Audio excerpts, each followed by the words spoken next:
Hello, let's look at a student class and how to write a constructor.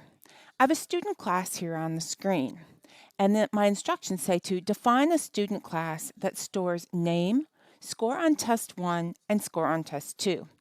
Methods, prompt 4, and reading grades, compute the test average, and returns a string containing the student's information. Right now, we're just going to focus on writing the constructor.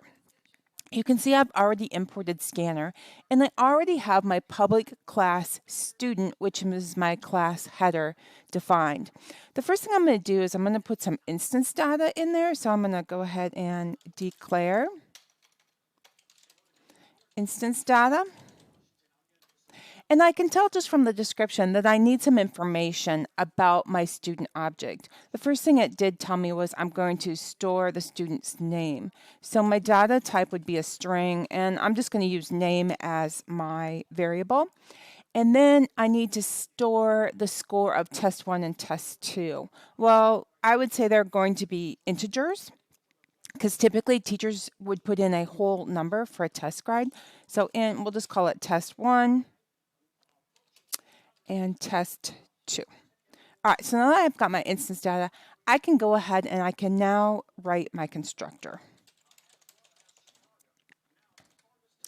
So a class is going to have a default constructor, and a default constructor is always going to have public as our visibility modifier.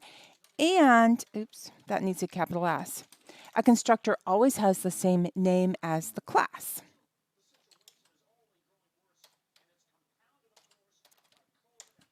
Oops. That would be our default constructor, okay? A default constructor doesn't have anything in its parameter list. That's it, that's our default constructor. We're also going to write a second constructor for this class. And in this constructor, we want to pass in a parameter. So we're going to have an overloaded constructor, and the parameter that we want to pass in is the student name. So again, public is going to be our visibility modifier because our constructors always have public. Student always has to have the same name. And because we want to pass in the student name, we need to define the type of parameter it is. It is a string, and I'm just calling it student name. For the body of my constructor, I need to take the formal argument that is being passed in from the instantiation of the object and assign it over to my local variable. The way I do that is I can see that I used up here, my variable is name, and my formal argument is student name.